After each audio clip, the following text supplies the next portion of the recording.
What's going on, everyone? Welcome to episode 45 of the Downtown Browntown podcast. I'm your host, Downtown Brown. Today, we are going to discuss all things NBA free agency, particularly for the Bucks, but I'll also go over some of the other moves around the NBA that could impact the Bucks in terms of defending a title next season. So before we do that, just want to remind everyone to please subscribe to my YouTube channel if you haven't already. I would greatly appreciate it. And that way you could stay up to date on all my future content. So let's go ahead and get started. Free agency kicked off at 5 p.m. Central on Monday. So we're just a little over 2 days through the free agency frenzy. It's definitely cooled down a bit here, but there were lots of moves announced right away, and we're going to get into those right away. So the first move that the Milwaukee Bucks made was retaining Bobby Portis on a 2-year, $9 million deal, with the second year being a player option. So Bobby has the option in after this next season to opt in for that contract, $4.5 million per year, or he can decline the option and become an unrestricted free agent, which will probably happen. So it's probably a 1-year deal for Bobby again, just like last season, and he's going to look to cash in with a bigger contract after this year. But either way, hats off to Bobby Portis for taking a huge hometown discount to stay with the Milwaukee Bucks and to have a chance to defend the title. I mean, it was just a big time team play by him. Again, he could have got more than double of that on the market. The Miami Heat and Dallas Mavericks were rumored to have reached out to Bobby Portis about signing a contract with their teams, and I guarantee he would have been around that 10 million per year mark, possibly even a little more. So Bobby took a huge discount, and that's just big for the Bucks to be able to reshape this roster to get themselves in championship contention once again next season. Now, it's important to note that the contract that Bobby Portis took was through his non-bird rights. So basically what that means is that due to the nature of the contract we signed Bobby Portis to last off season, he was not eligible to get whatever he wanted. We didn't have bird rights on him. So that basically meant the most we could pay Bobby Portis was one of two ways. One was paying him the non-bird rights contract, which is 120% of his salary last season, which ended up being $4.5 million, or he could have signed a contract for $5.9 million a year through the Bucks taxpayer mid-level exception that they have to their disposal. So obviously Bobby took the lower end of that by taking the non-bird contract and getting the 120% increase of his salary the year prior, which is huge because that gives the Bucks the option to use that taxpayer mid-level exception on another player and get in someone that can be very useful. The Nets, just for example, signed Patty Mills with their taxpayer mid-level exception. So very useful player. Patty Mills is a great player, one that I wanted the Bucks to get. So that's just an example of how much flexibility that gives the Bucks to retool this roster. So big props to Bobby Portis. He's a Milwaukee legend after one season. And his video that he tweeted out was super cool of just them running it back and him being excited, or just showing plays from last season, and that, just signifying that he's going to be in the Bucks this year. So it kind of feels like all along that Bobby wanted to stay here, took the discount, and just what a class act move by him, and just a big pickup by the Bucks in general to retain him. He's going to get a lot of minutes next season, especially in the regular season. I expect the Bucks to go lighter on Brook Lopez in the regular season to conserve him in the playoffs, even with Giannis a little bit too. I think they're going to go a little bit lighter with him just to make sure he's ready to go for the playoffs. So expect Bobby Portis to get mid to low 20s minutes per game at minimum in the regular season. He could even get closer to 30 minutes. He's going to play a huge role, and he's going to continue to get better. He really fit well with this team, specifically with Giannis and some of those bigger lineups where they were switching with Tucker in there too. But again, huge pickup for the Bucks to retain Bobby Portis. That was really probably the best pickup they've had so far. We'll go in chronological order here. So the next one is going to be a big disappointment. The Bucks did not sign PJ Tucker, and he ends up signing a 2-year, $15 million deal with the Miami Heat. Now, just for Miami's sake, I mean, they got Kyle Lowry via a sign and trade from the Toronto Raptors. They signed PJ Tucker. They and not only that, they stole PJ from us, which, obviously hurts the Bucks a little bit. They were able to retain Duncan Robinson on a huge deal, 5 years, $90 million. Kyle Lowry did sign a 3-year, $90 million deal, just for clarity's sake there. But big time deal for Duncan Robinson, 5 years, $90 million. That is crazy. Definitely overpaid in my opinion, but they definitely didn't want to lose him. He's a very good shooter. And the Miami Heat also retained Victor Oladipo, which we will get to later. And they signed Markieff Morris from the Los Angeles Lakers, who's a solid role player. And they also did retain Dwayne Dedman, and they lost Kendrick Nunn. And Goran Dragic went to the Toronto Raptors in the sign and trade. So big retooling for the Miami Heat. I like a lot of the moves they made. They clearly upgraded themselves and put themselves in the conversation to be contenders in the Eastern Conference. I wasn't buying it just off the Lowry deal alone. 35-year-old player who definitely was a little bit worse last season, albeit he was injured a little bit, and the Raptors were playing in Orlando rather than Toronto, so it was kind of just a mess for them in the whole entire season last year. But still, but after they signed PJ Tucker and kept Oladipo, Dedman, retained Duncan Robinson, signed Markieff Morris, I mean, they made some really nice moves, and they're definitely going to be a threat next season,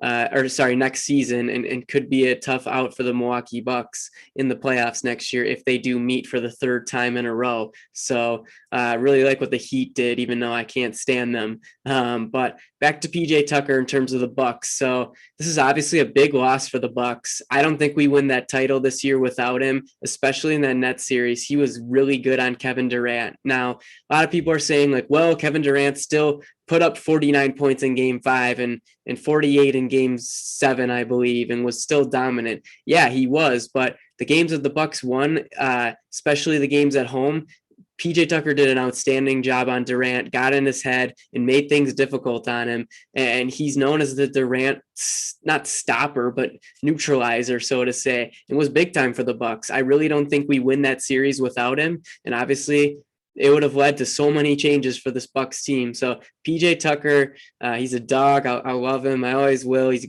just a great guy, super funny. But he's definitely going to be missed. And especially the reason why the Bucks didn't retain him is extremely disappointing. So just to break that down a little bit, the Bucks had bird rights on PJ Tucker, so they could have signed him to whatever deal they wanted. And it wouldn't have mattered where we were in terms of the cap of the luxury tax. We could still retain PJ Tucker, and it's basically a use it or lose it situation. It's either you bring back Tucker, use that money, use his bird rights, or you lose him, and you can't use those rights on any other player. You can't transfer PJ Tucker's bird rights to Bobby Portis or someone like that. You lose that opportunity, and the Bucks chose to lose the opportunity. The reason they did it is because the Bucks were already over the luxury tax. So basically that means that the owners have to pay a bunch more money when they're over the luxury tax threshold. And the more money that they go over that, the more money they have to dole out. So it's all in terms of the owner's equity.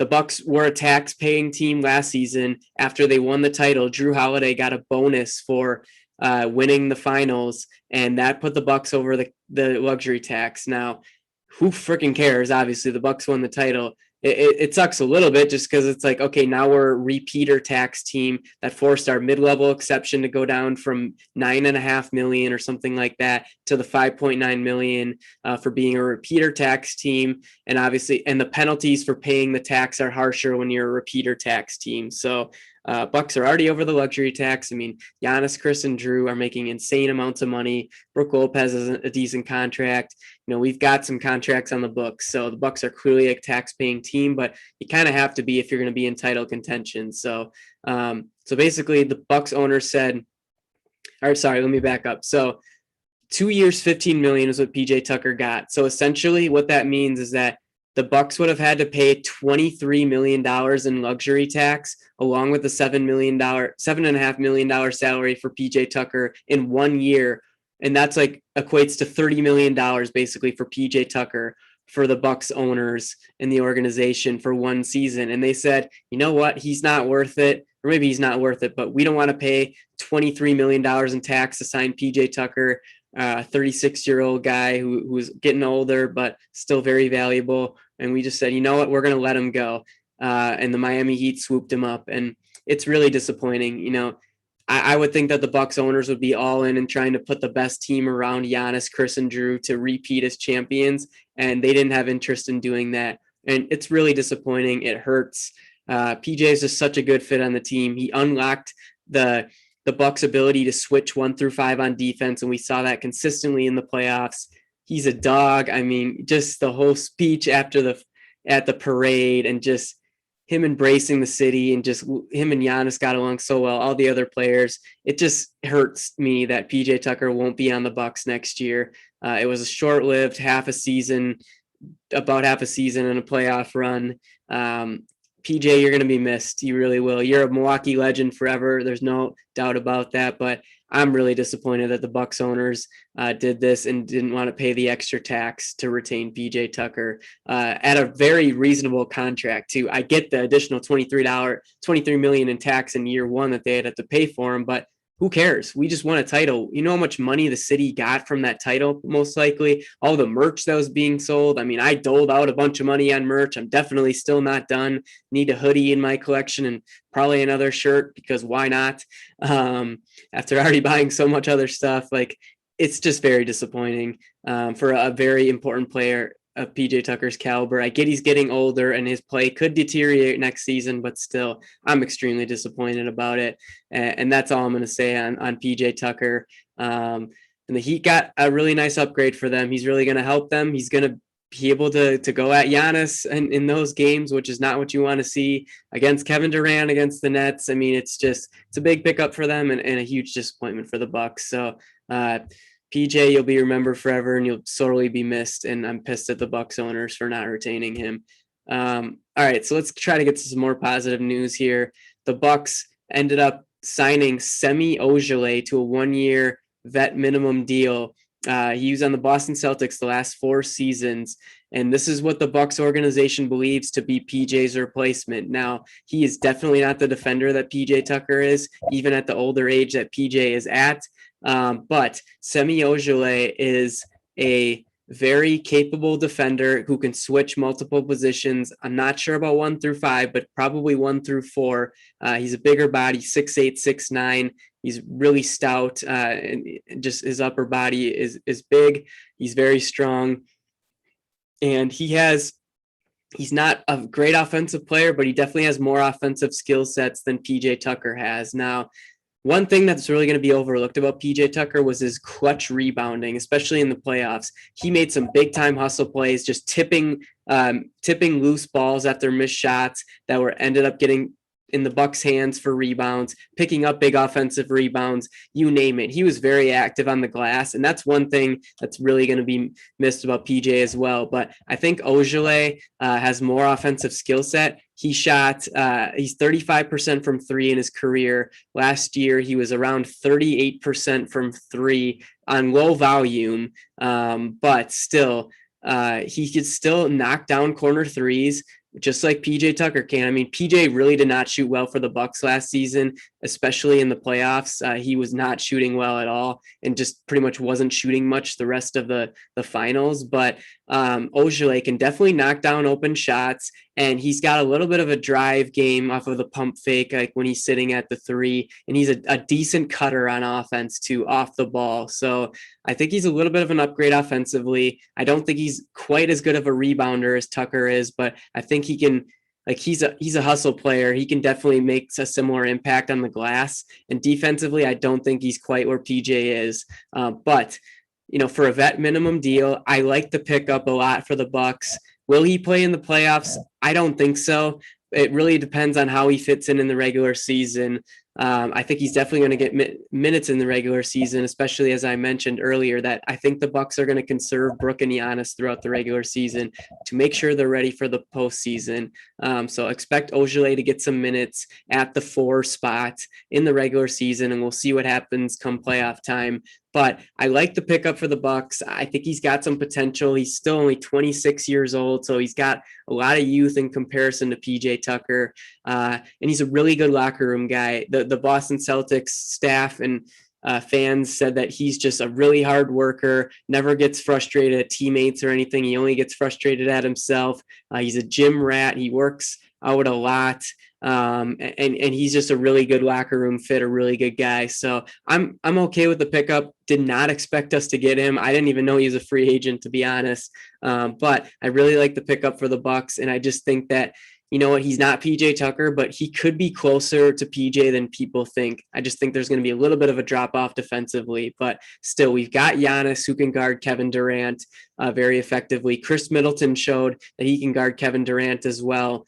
Sprinkle even a little Drew Holiday on him, possibly some Ojale. And I think that drop off from losing PJ Tucker won't be that drastic, but I'm still disappointed about it.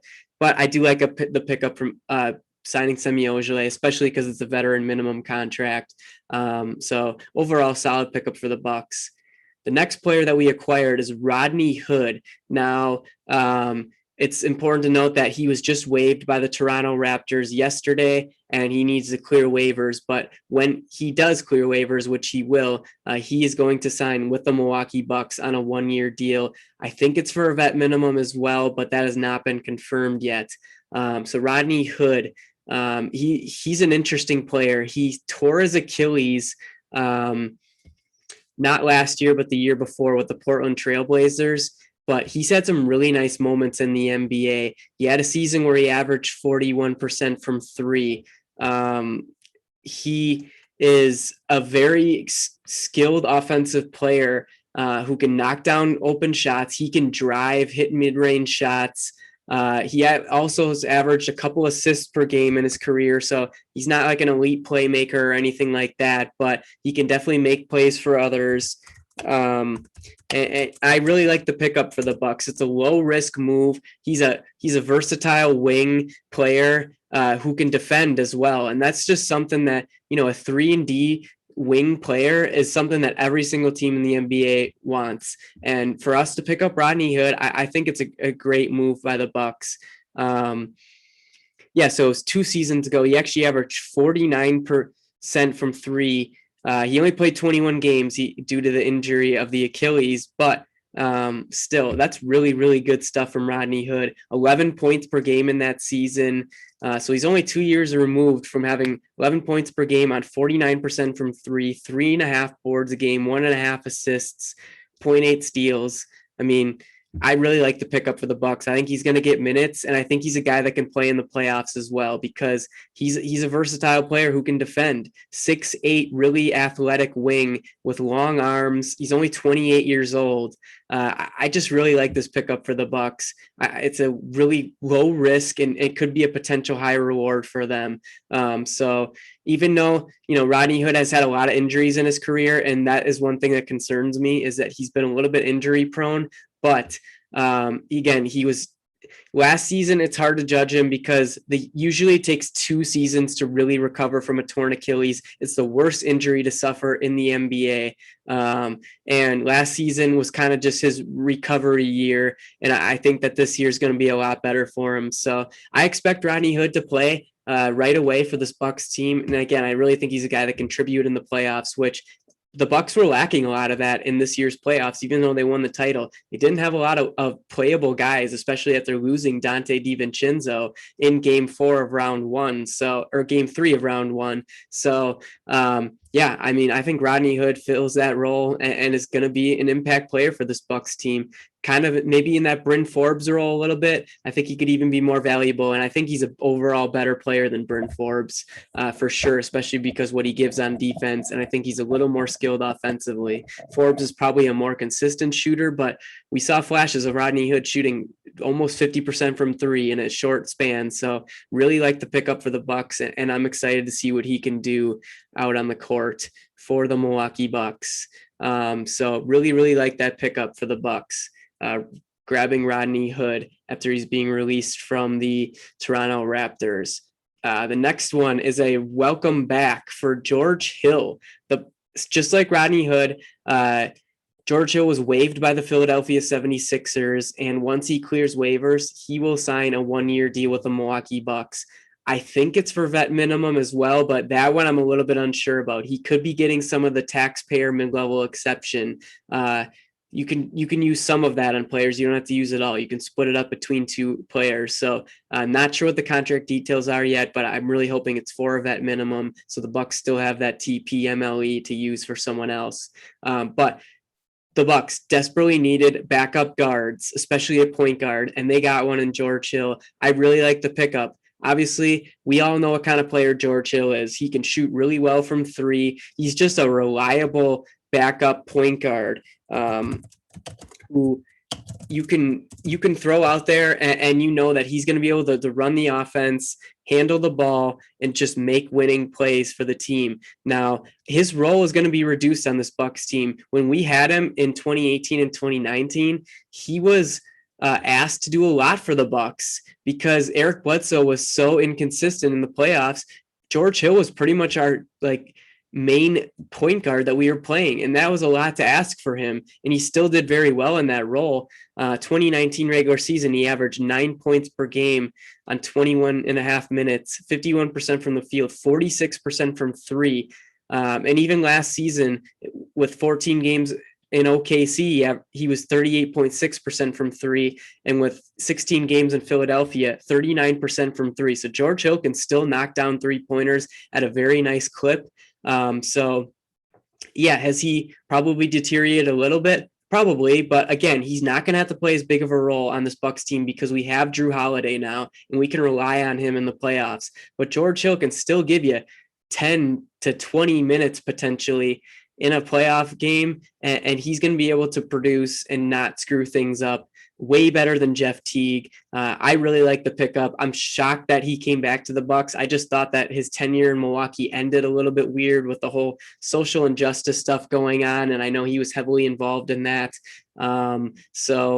Again, I'm kind of surprised by it, but I really like this pickup. The Bucks desperately needed a backup point guard, and they got a reliable one in George Hill. To have Jrue Holiday and George Hill as your point guards, I love it. It's great for this team, and it's so much better of an upgrade over last season with at one point Holiday and Augustine, and then switching from Augustine to Teague. So really like this pickup for the Bucks. Welcome back, George Hill, and I think he's going to play a nice role for this team, and also a guy who will be able to play in the playoffs because we've seen it. He played really well for Philadelphia in the playoffs and was playing a lot of those point guard minutes because Ben Simmons is garbage. So again, glad George Hill is back. Didn't expect it, but I think it's a great pickup for the team. So that's it for free agency signings. Now, obviously, there's some guys we wish we would have had. Victor Oladipo is the one I mentioned earlier. He signed for a vet minimum back to the Miami Heat. Why did I don't know if we went after him or not.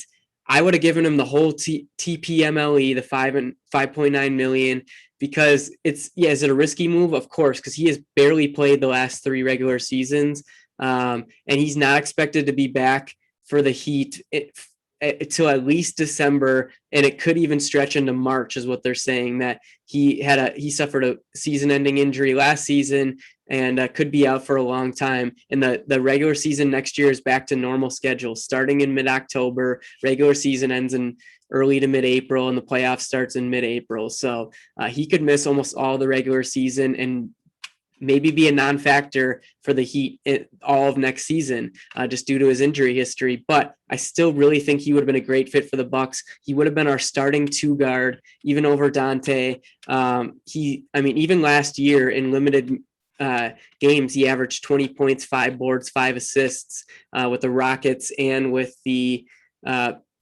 Pacers, Rockets, and the Miami Heat. So I just wish we would have went after him. It's not known if we did, but I really think he would have been a nice pickup for the Bucks, and someone I really, really wanted. Patty Mills, as I mentioned earlier, went to the Brooklyn Nets. Really wish we could have gotten him too. Other than that, there's not too many guys that I was really pining for. I still think Lou Williams would be a nice pickup, especially on a vet min. There's rumored to be interest. There's rumored it was rumored that the Bucks were interested in Lou Williams. I think he could be a good, valuable role player for this team. But other than that, I mean, it's just a little bit of an underwhelming free agency for the Bucks. Like teams like Miami got a lot better. Chicago got a lot better. I don't think they're a threat to even get to the conference finals or even win a playoff series, but they got a lot better. Brooklyn got maybe a little bit better. They retained Bruce Brown, who's a really good role player for them. Wish we could have gotten him somehow. They also retained Blake Griffin. They did lose Jeff Green to the Nuggets, which is a big loss. He was a big player for them last year, and it was reported that the player said he was the glue in the locker room. So big loss for them, but they still do pick up Patty Mills. They signed James Johnson, who is a pretty versatile defender who can get thrown at Giannis at times. Not saying he can guard him one-on-one, but I mean, he's been known to at least be somewhat respectable in that role against Giannis. So I really like what the Nets have done this offseason. Philadelphia is pretty much hasn't gotten any better. I mean, we'll see what happens with Ben Simmons. Now it's rumored that he's going to stay with the Sixers. I don't know if I'm buying that. I still think he'll get traded at some point, but they picked up Andre Drummond, which is a joke. They re-signed Korkmaz, which is pretty solid for them because he's been good for them. But I don't think the Sixers have really gotten any better. Danny Green's he was on the Sixers last year. Yeah, he's going to leave most likely. I wouldn't mind if the Bucks picked him up. I've always thought he's kind of trash, but still a solid 3-and-D player, but getting older. And I mean, other than that, I mean, the Hawks pretty much stayed the same. I don't think many other teams upgraded that much, but still the East is going to be tough next year. The Brooklyn Nets obviously are everyone's favorite to come out of the East. I don't know if they're my favorite. You got to give it to the Bucks since they won the title, but it's hard not to say that the Nets aren't the favorites in the East if all three of their big three is healthy next season. Patty Mills is going to be a great addition for them. Retaining Blake Griffin, Bruce Brown as well. I mean, they're going to be a really, really tough team next year. And I just wish the Bucks could have gotten one more impact player. I don't even know if they're going to use the taxpayer mid-level exception. I wouldn't be surprised if they don't. The Bucks roster is currently at 14 players right now. Thanasis, I expect him to be back at some point to fill out that 15th spot. But the Bucks could waive one of 4 guys who have non-guaranteed deals this year to free up another spot. Those players being Jordan Nwora, which he's obviously not getting waived. We'll talk about him in a second. Sam Merrill, Mamadi Diakite, and Elijah Bryant. Honestly, if I was picking, I would probably waive Sam Merrill. I just don't see the growth for him. I think Elijah Bryant actually is intriguing. And Diakite is very raw, but he's a big, and I think he's still got some potential. So I would waive Sam Merrill because I don't see much career projection for him. I just don't see him getting that much better. He's just really slow with the ball and just can't defend at all, and just doesn't show me much. So I that would be the one I would pick to waive if we're going to pick up another guy. But I think this is our Bucks team for the most part, though. I don't see us really making many other moves. Well, let's get back to Jordan Nwora. He's going to be a contributor to this team next year. He's going to get consistent regular season minutes. Excuse me. And I think he's going to relish that opportunity. He's going to play a little bit of that Bryn Forbes role again, kind of like, I was saying Rodney Hood could be that guy, but I think Jordan Nwora will definitely be in the mix for that and will be getting minutes. He lit it up against Germany in the Olympics, 33 points. I think he was 6 for 9 from 3 or something like that.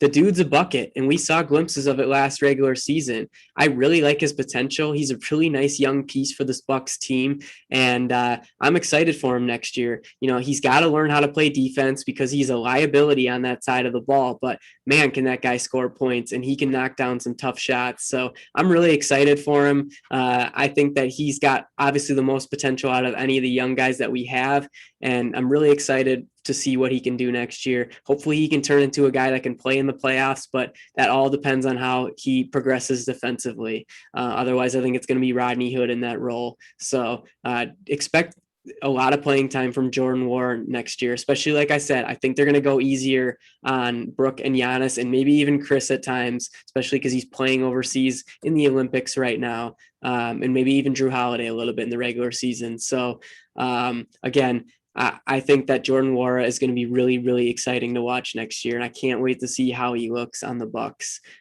going forward. So, other than that, there's another smaller piece of news. The Bucks' first, second round pick, Sandro Mamu, whatever the heck his last name is, from Seton Hall, signed a 2-way deal with the Bucks. So he will be like a guy who could play on the G League herd and also could be brought up to the Bucks. So that means he's not on the active 15-man roster. So I'm glad they did that so they could open up another spot for someone.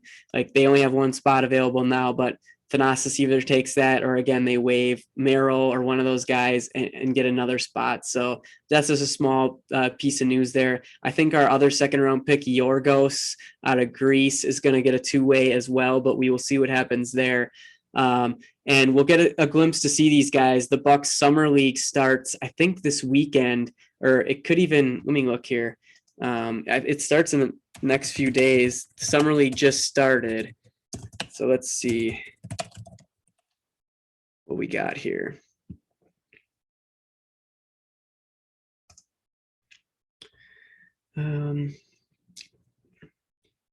What do we got for the Bucks? When do we play Summer League? This is not saying. Let me just look one more time here and see when the Bucks play, because I would like to watch these games.